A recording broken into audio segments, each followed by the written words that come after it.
హనుమంతుడు రాముణ్ణి కలిసేటప్పటికే సీతారాముల యొక్క వియోగము జరిగింది.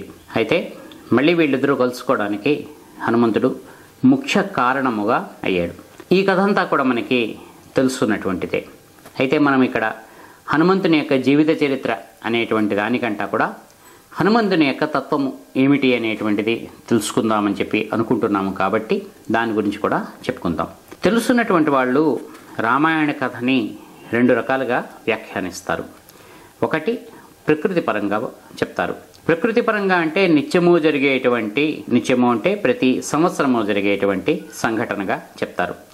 అది నీలమేఘశ్యాముడైనటువంటి రాముడు, సీత అనేటువంటి దున్నినటువంటి భూమి, ఈ ఇద్దరు అంటే ప్రతి సంవత్సరము కూడా భూమి దున్నుకోవడము, దాని మీద మేఘము వర్షించడము, అప్పుడు లవుడు కుసుడు అనేటువంటి కుశలవములు అనేటువంటి గడ్డి అంటే మొలక రావడము, ఇది ప్రతి సంవత్సరము కూడా జరుగుతూనే ఉండేటువంటి ఒక వార్షికమైనటువంటి యానము, లేకపోతే వార్షికమైనటువంటి ఒక చక్కటి సన్నివేశం.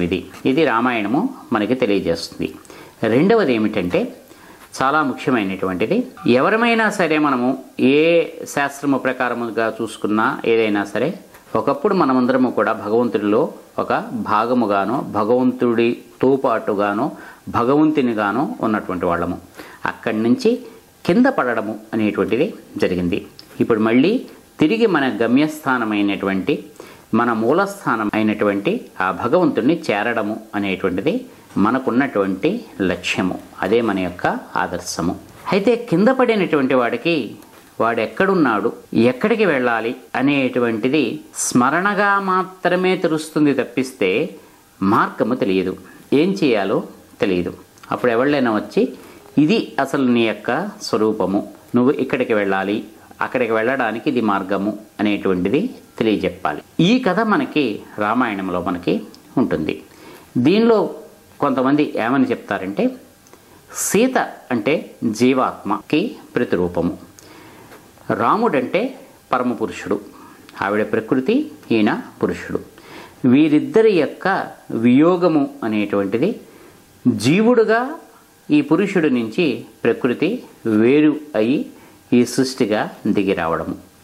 మళ్ళీ ఈ సృష్టి ఎక్కడికి వెళ్ళాలి, ఈ జీవుడు ఎక్కడికి వెళ్ళాలి, ఆ పరమపురుషుని చేరుకోవాలి. అంటే ఈ జీవాత్మ పరమాత్మలో కలవాలి.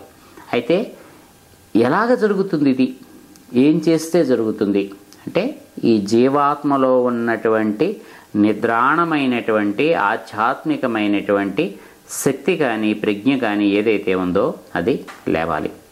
అది లేస్తే తప్పిస్తే ఈ ప్రయాణము మళ్ళీ పైకి వెళ్ళడం అనేటువంటిది జరగదు. ఇది ఎలాగ లేస్తుంది, ఎలాగా మళ్ళీ ఉన్ముఖము చెందుతుంది అటుకేసి అంటే శ్వాస ద్వారా జరుగుతుంది.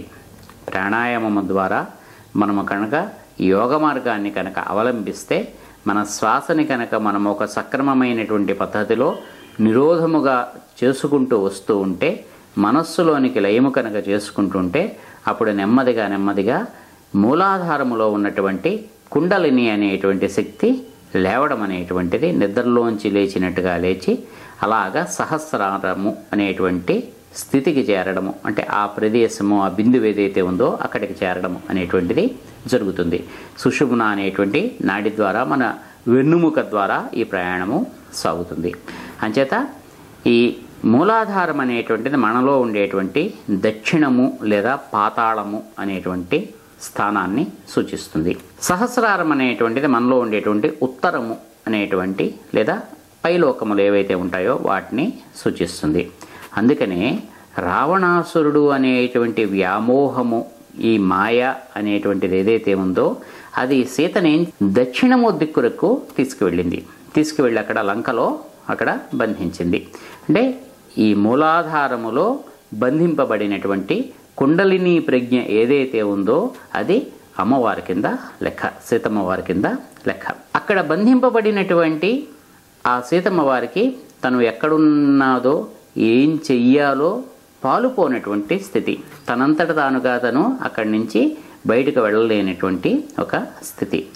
అప్పుడు మనకి ఈ శ్వాస రూపములో మనము చేసేటువంటి యోగ రూపములో వాయుపుత్రుడైనటువంటి ఈ హనుమంతుడు ఈవిడను దర్శించడం అనేటువంటిది జరుగుతుంది.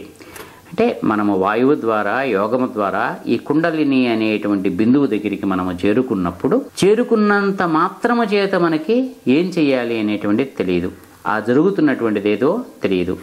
మనకేం కావాలి, ఎక్కడికి వెళ్ళాలో దానికి సంబంధించినటువంటి స్మరణ మళ్ళీ మనకి రావాలి, గుర్తు మనకి రావాలి.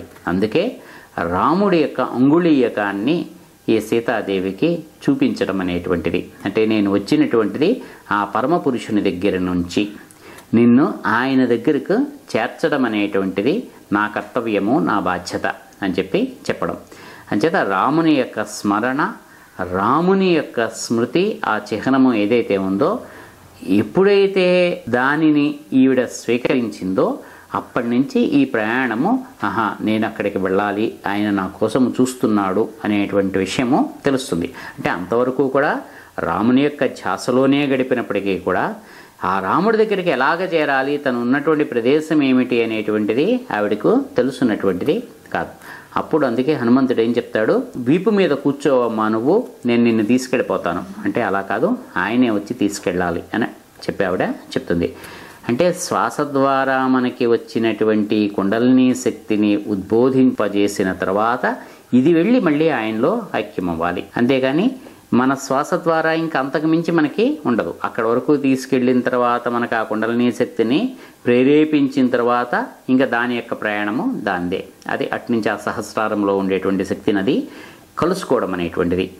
దారిలో దానికి 2-3 స్థానములు ఉంటాయి. అనాహతం ఒకటి, ఈ ఆజ్ఞ ఒకటి, ఇటువంటి కొన్ని స్థానముల దగ్గర దానికి ఒక చిన్న సంస్కారం అనేటువంటిది జరుగుతుంది. అది జరిగిన తర్వాత వెళ్ళి ఈ సహస్రారములో ఉండేటువంటి పరమాత్మలో లీనం అవ్వడం అనేటువంటిది ఉంటుంది. అంచేత అక్కడికి ఎప్పుడైతే చేరుతుందో అప్పుడు సహస్రదళ పద్మము వికసిస్తుంది అని చెప్తారు. అక్కడ వరకు ఉండేటువంటి ఆ సహస్రారం అనేటువంటి చక్రము అది ఒక పద్మముగా అది వికసిస్తుంది మనకి. ఈ సహస్రారం అనేటువంటిది మనకి మళ్ళీ మేషరాశిని సూచిస్తుంది. అంటే మనం జ్యోతిష్ శాస్త్రాన్ని కనుక ఇక్కడ అన్వయం చేసుకుంటే ఈ సహస్రారం అనేటువంటిది మనకి మేషరాశిని సూచిస్తుంది. వృశ్చికం అనేటువంటి రాశి మన మూలాధారాన్ని సూచిస్తుంది. అంటే వృశ్చికమునకు ధనుస్సునకు మధ్యలో ఉండేటువంటి బిందువు ఏదైతే ఉంటుందో అది మనకి మూలాధారం కింద లెక్క. అంచేత ఈ సూర్యుడు మేషంలో వచ్చా, ఇందాక రాముడు అని చెప్పి మనం చెప్పుకున్నాము ఆయన్ని, ఇప్పుడు పరమాత్మ అని చెప్పి మనం చెప్పుకుంటున్నాము. అదే సహస్రదళ పద్మముగా వికసించడము అనేటువంటి దాని కింద మనకు అక్కడ లెక్క. ఈ కుండలిని అనేటువంటి ప్రజ్ఞ మనకి తిరిగి వెళ్ళేటువంటి మార్గము ధనుస్సు నుంచి మనకి పైన చెప్పేటువంటి మీనము వరకు ఈ మార్గములో అది వెడుతుంది. ఇదంతా కూడా జ్యోతిష్ శాస్త్రం యొక్క వివరణలో మనకి వస్తుంది. అంటే ఈ శాస్త్రములన్నీ కూడా ఒకదానితోటి ఒకటి అన్వయము కలిగినటువంటిది. అంటే ఒక శాస్త్రం మనం అధ్యయనం చేస్తే దాన్ని అర్థం చేసుకోవాలంటే దానికి అనుబంధముగా ఇతర శాస్త్రములను కూడా మనము తెలుసుకున్నప్పుడు మాత్రమే మనకి తెలుస్తుంది. అంచేత ఆధ్యాత్మికమైనటువంటి విద్య ఏదైతే ఉందో దాన్ని మనం అర్థం చేసుకోవాలి అంటే ఈ చుట్టుపక్కల ఉండేటువంటి ఈ జ్యోతిష్యము, తర్కము, న్యాయము, మీమాంస ఇటువంటి శాస్త్రముల పట్ల కూడా మనకు కొంత భక్తి ఉండాలి, వాటితోటి కొంత మనకి పరిచయము ఉండాలి. సరే, మళ్ళీ ప్రకృతంలోకి మనం వస్తే హనుమంతుడి దగ్గరికి. అంచేత హనుమంతుని యొక్క ముఖ్యమైనటువంటి ఆయన కర్తవ్యము సీతారాములను ఐక్యము చేయడము, ఏకము చేయడము.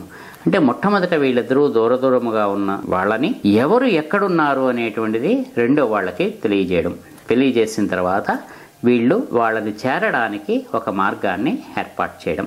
అంచేత ఈ పరమపురుషుడైనటువంటి రాముడు సీత దగ్గరకు వెళ్ళి ఆ సీతను మళ్ళీ తను స్వీకరించడం అనేటువంటిది హనుమంతుని వలన మాత్రమే జరిగింది. ఈ హనుమంతుడు చేసినటువంటి ఈ సాధన ఏదైతే ఉందో, లేదా మనము చేయవలసినటువంటి సాధన ఏదైతే ఉందో, ఇదంతా కూడా సీతారాముల యొక్క కలయిక, అంటే జీవాత్మ పరమాత్మల యొక్క కలయిక అనేటువంటి దాంట్లో ఉంటూ ఉండగా హనుమంతుడు ఇంకా చాలా విషయాలని మనకి చెప్తాడు. చాలామంది అనేక సార్లు చెప్పినటువంటి అతి ముఖ్యమైనటువంటి విషయం ఏమిటంటే ఆయనలో ఉండేటువంటి చక్కని వాగ్ధాటి. అంటే హనుమంతుడిలాగా మాట్లాడగలిగినటువంటి వాళ్ళు, అంత చక్కటి వక్తృత్వ నైపుణ్యము కలిగినటువంటి వాళ్ళు చాలా అరుదుగా మనకి లభిస్తారు అని చెప్పి రాముడు హనుమంతుడి యొక్క మాటల్ని మొట్టమొదటిసారి వినగానే ఆయన లక్ష్మణుడితోటి అదే చెప్తాడు. ఈ మాట్లాడుతున్నటువంటి వ్యక్తి యొక్క కంఠస్వరము చాలా స్పష్టముగా ఉన్నది. ఎక్కడా కూడా పొరపాటు అనేటువంటిది మాట్లాడలేదు. అపశబ్దం ఏది కూడా దొరలలేదు.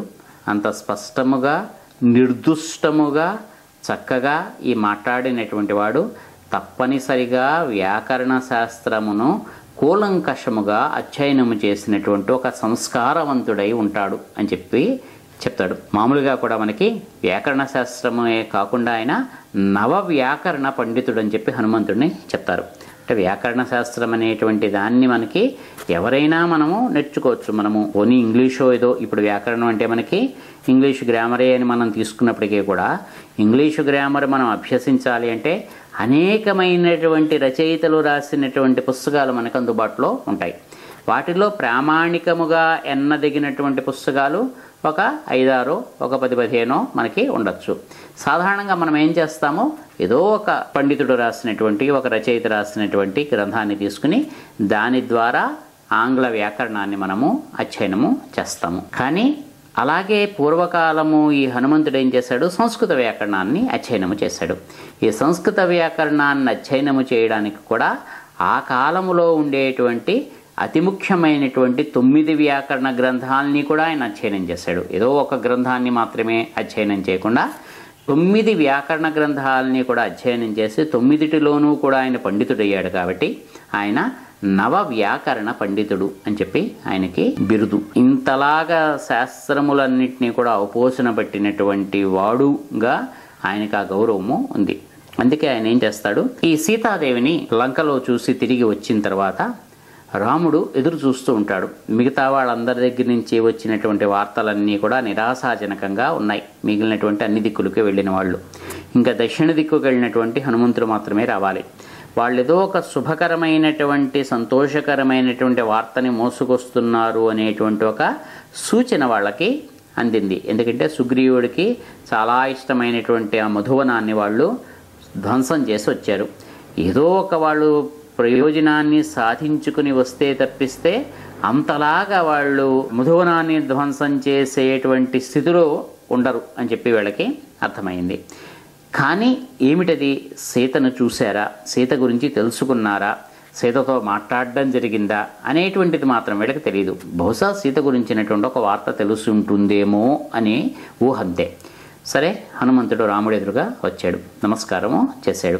సీతను లంకలో తను కలిసినటువంటి విషయాన్ని ఇప్పుడు హనుమంతుడు రాముడికి చెప్పాలి. ఆయన ఏం చెప్పాడంటే, మొట్టమొదట దృష్ట మయా సీత అన్నాడు. ఆయన చూశాను నేను సీతను అని మొదలుపెట్టాడు. ఎక్కడ చూశాడు, ఏ పరిస్థితుల్లో చూశాడు, ఇవేమీ చెప్పలేదు. అంటే ఎప్పుడైనా మనం ఒక విషయం గురించి ఇంకొకళ్ళకి ఒక రిపోర్టు లాంటిది మనం కనుక ఇవ్వాలి అంటే ఏమిటి చెప్పాలి అనేటువంటిది హనుమంతుడు మాట్లాడినటువంటి ఆ 3 ముక్కల్లోనూ ఉంది. మొట్టమొదట చూశాను అని చెప్పాడు. అంటే చూశాను అని అన్నాడు కాబట్టి సీత బతికి ఉన్నది. రాముడికి అక్కడికి గుండెల్లో ఒక ఆనందం. ఎవరిని చూశాడు, మళ్ళీ ఏమో ఎవరిని చూశాడో, సీతను చూశాడో లేకపోతే ఇంకెవరినైనా చూశాడో అనేటువంటి అనుమానం ఉంటుందేమో అని చెప్పి సీతను అని చెప్పన్నాడు. అని నేనే చూశాను, ఇంకో ఎవళ్ళో చెప్తే వినడం కానీ ఇటువంటిదేమీ కాదు. అంచేత ముందు సీతను చూశాను అని అన్నాడు. సీతను చూశాను అని అనేటప్పటికీ అప్పుడు రాముడు చాలా సంతోషించి ఈయన చెప్పబోతున్నటువంటి మాటలు ఏవైతే ఉన్నాయో వాటిని ఆగాగు అని చెప్పి హనుమ అని చెప్పి ఆపి, నాయన వివరంగా చెప్పు నాకు, అలా కాదు ఇక్కడి నుంచి నువ్వు బయలుదేరినప్పటి నుంచి ఏం జరిగిందో అది చెప్పు అని చెప్పి అప్పుడు అడిగాడు. అంతేగాని హనుమంతుడు అసలు మొదలు పెట్టడమే, మేము ఇక్కడి నుంచి బయలుదేరాం కదండి, దారిలో ఈ ఎడవచ్చింది, అక్కడేమో ఇదిగో ఈ ఆపదను ఎదుర్కొన్నాము, అక్కడి నుంచి ఇది జరిగింది అది జరిగింది, మేమేమో సముద్రం దగ్గరికి వెళ్ళాము, ఎలా దాటాలా అని చెప్పి ఆలోచిస్తున్నాము, ఇవన్నీ చెప్పుకుంటూ వెళ్తే రాముడికి చివరి ఈయన ఏం చెప్పబోతున్నాడు, ఇంత చేసినా సరే మేము సీతను చూడలేదు అనేటువంటి ఒక నిరాశాపూరితమైనటువంటి వార్తను వినిపింపజేస్తున్నాడా, లేకపోతే ఇంత చెప్పిన తర్వాత చూశాను అని చెప్తున్నాడా అనేటువంటి ఒక ఉద్వేగానికి లోనవుతాడు. అసలు ఏం జరిగింది తర్వాత అని. కానీ ఈయన ఎప్పుడైతే ముందే సీతను చూశాను అని చెప్పి అన్నాడో అప్పుడు రాముడు చాలా ఆనందంగా వీళ్ళు చెప్పినటువంటి హనుమంతుడు చెప్పినటువంటి వాళ్ళు వీళ్ళు చేసినటువంటి ప్రయాణము, సముద్రాన్ని వాళ్ళు దాటడము అనేటువంటిది ఏదైతే ఉందో వీటన్నిటిని కూడా చాలా ఆనందంగాను చాలా సంతోషంగాను హనుమంతుడితో పాటు తాను కూడా ప్రయాణం చేస్తున్నటువంటి అనుభూతితోటి విన్నాడు. అక్కడికి వెళ్ళిన తర్వాత ఆ లంక వర్ణన, సీత ఎలా ఉంది అని చెప్పి 10 సార్లు అడగడము. ఎందుకని ఒక సంతోషంతో కూడినటువంటి, ఒక విశ్వాసముతో కూడినటువంటి, సీత బతికి ఉందనేటువంటి ఆనందముతో కూడినటువంటి ఉత్సాహంతో విన్నాడు.